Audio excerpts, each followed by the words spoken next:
Amrit noni pain oil, ನೋವಿಗೆ ವಿರಾಮ, ದೇಹಕ್ಕೆ ಆರಾಮ. ನನ್ನ ವೈಯಕ್ತಿಕ ವಿಚಾರ ಹೇಳೋದಾದರೆ, ನಾನು ರಾಜಕೀಯಕ್ಕೆ ಬಂದಾಗ ನಾನು MLA ಆಗ್ತೀನಿ, ಮಿನಿಸ್ಟರ್ ಆಗ್ತಿದ್ದೆ, ಕನಸಲ್ಲಿ ನೋಡಿ ಯೋಚನೆ ಮಾಡಿಬಿಟ್ಟು ಆಗಿದ್ದಲ್ಲ. ನನಗೆ ಯಾರು ಫೋರ್ಸ್ ಮಾಡಲಿಲ್ಲ, ನೀವು ಬರಲೇಬೇಕು ರಾಜಕೀಯಕ್ಕೆ. ನನ್ನ ಸ್ವಂತ ಇಷ್ಟದಿಂದ ಬಂದಿದ್ದೀನಿ. ನಾನು ಕೆಳ ಹಂತದಿಂದ ಬಂದಿದ್ದೀನಿ. ನಾಳೆ ನಮ್ಮ ಪಕ್ಷ, ನಮ್ಮ ಹೈಕಮಾಂಡ್ ಅವರು ನನಗೆ ಎಲ್ಲ ಸ್ಥಾನಮಾನ ಕೊಟ್ಟಿದ್ದಾರೆ. ನಾನು ಪಕ್ಷದ ಒಬ್ಬ ಇದು ಹೊರತು ನಾನು ಯಾವುದಕ್ಕೂ ಆಕಾಂಕ್ಷಿ ಅಲ್ಲ. ನನ್ನ ಜೀವಮಾನದಲ್ಲಿ ನಾನು ಇಷ್ಟ ಆಗಿದೆ ದೊಡ್ಡದು, ಮತ್ತು ಇನ್ನೊಂದು ಹೆಚ್ಚಿಗೆ ಬೇಕು ದೊಡ್ಡದು. ನನಗೇನು ಬದಲಾವಣೆ ವಿಚಾರ ಇಲ್ಲೇ ಇಲ್ಲ.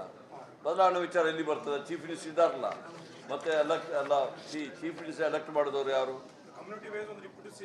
ಇದೆಲ್ಲ ಕಮ್ಯುನಿಟಿ ಎಲ್ಲ ನಿಮ್ಮ ಇದರಲ್ಲಿ ಬರ್ತದೆ. ನನ್ನ ಪ್ರಕಾರ ನಮ್ಮ ಪಕ್ಷದಲ್ಲಿ ಇರೋದು ಕಾಂಗ್ರೆಸ್ ಪಕ್ಷಕ್ಕೆ ಒಂದು ಕಮ್ಯುನಿಟಿ ಇದೆ, ಕಾಂಗ್ರೆಸ್ ಪಕ್ಷದ ಕಮ್ಯುನಿಟಿ. ಎಲ್ಲ ಜಾತಿಯವರು ಇರೋ ಪಕ್ಷ ಯಾವುದು? ಕಾಂಗ್ರೆಸ್ ಪಕ್ಷ.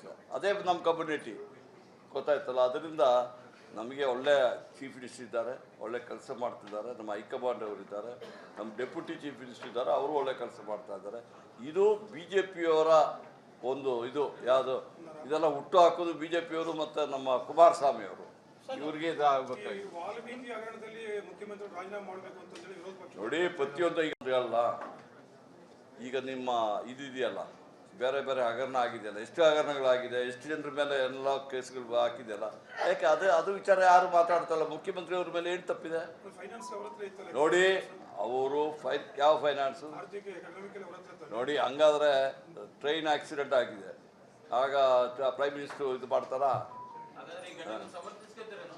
ನಾವು ಸಮರ್ಥನೆ ಮಾಡ್ತಾ ಇಲ್ಲ.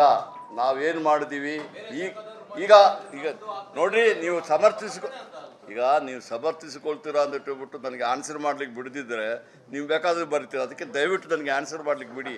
ನಾವು ಈಗಾಗಲೇ SIT ಮಾಡಿದ್ದೀವಿ, ಈಗಾಗಲೇ ಎನ್ಕ್ವೈರಿ ರಿಪೋರ್ಟ್ ಇದು ಮಾಡ್ತಾ ಇದ್ದೀವಿ. ಆ ರಿಪೋರ್ಟ್ ಬಂದ ಮೇಲೆ ಅದ್ರ ಮೇಲೆ ನಾವು ಆಕ್ಷನ್ ತಗೊಳ್ತೀವಿ. ನೋಡಿ, ದಯವಿಟ್ಟು ನನ್ನ ಉದಾಹರಣೆ ಹೇಳ್ತೀನಿ.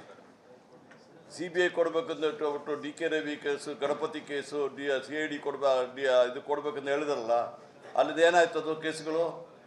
ನಾವು ಇದರದ್ದು ಉಡುಪಿ ಕೇಸು ಇದು CBI ಕೊಟ್ಟಿದ್ದೀವಲ್ಲ, ಯಾವುದು ಪಾಪ ಹುಡುಗಿದು ಮರ್ಡರ್ ಕೇಸು ಕೊಟ್ಟಿದ್ದೀವಲ್ಲ, ಏನಾಯಿತು?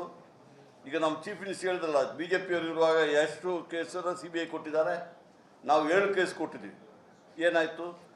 ಈಗ CBIದು ಅಡ್ಡಿ ಯಾರು? ಈಗ ನಮ್ಮ ಪ್ರವೀಣ್ ಸೂಡ್ ಅವರು ಈಗ CBI ಹೆಡ್ಡು. ಯಾವ ಸ್ಟೇಟ್ದು ಆಫೀಸರ್ ಅವರು? ನಮ್ಮ DGP ಆಗಿದ್ದವರಲ್ವಾ? ಅದೇ ರೀತಿ ತಾವೇನು ಹೇಳ್ತೀವಿ, ಎಲ್ಲ CBI ಅಂತ ಹೇಳೋದು. ನಮ್ಮ ಆಫೀಸರ್ಗಳು ದಕ್ಷ ಆಫೀಸರ್ಗಳಿದ್ದಾರೆ, ಅವರು ಅದನ್ನು ಮಾಡ್ತಾರೆ.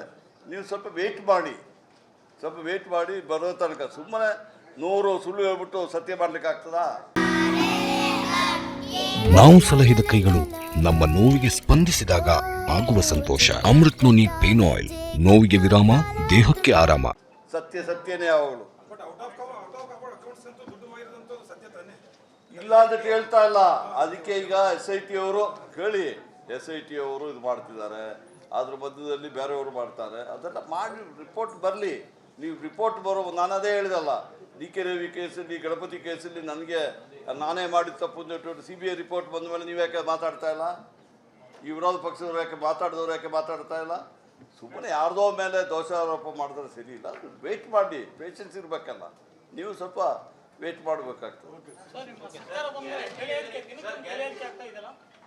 ಸರ್ಕಾರ ಬಂದ ಮೇಲೆ ಈಗ ನೀವಿಗೆ ಉದಾಹರಣೆ ಹೇಳಿದಾದರೆ, ಮೊದಲು ಗ್ಯಾಸಿಗೆ ಎಷ್ಟಿತ್ತು, ಪೆಟ್ರೋಲಿಗೆ ಎಷ್ಟು ರೇಟ್ ಇತ್ತು ನಮ್ಮ ಸರ್ಕಾರ ಇದ್ದಾಗ, UPA ಗೌರ್ಮೆಂಟ್ ಇದ್ದಾಗ.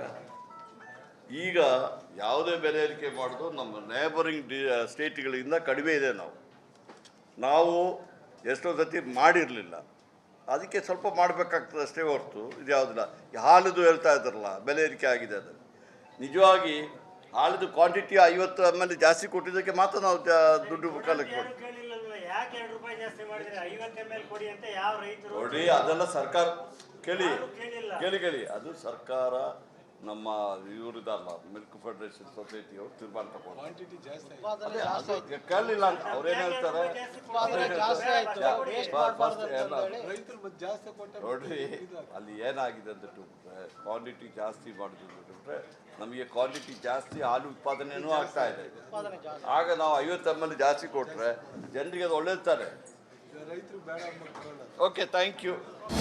ಅನುಕ್ಷಣದ ಸುದ್ದಿಗಳಿಗಾಗಿ Vistara news YouTube channel subscribe ಮಾಡಿ. ಹೊಸ ಸುದ್ದಿಗಳ ನೋಟಿಫಿಕೇಶನ್ಗಾಗಿ ಬೆಲ್ ಐಕಾನ್ ಕ್ಲಿಕ್ ಮಾಡಿ. ಲೇಟೆಸ್ಟ್ ಅಪ್ಡೇಟ್ಸ್ಗಾಗಿ www.vistaranews.com ವೆಬ್ಸೈಟ್ಗೆ ವಿಸಿಟ್ ಮಾಡಿ. ಅಂಗೈಯಲ್ಲೇ ಜಗತ್ತಿನ ಸುದ್ದಿ ತಿಳಿಯಲು Vistara news Kannada app download ಮಾಡಿ.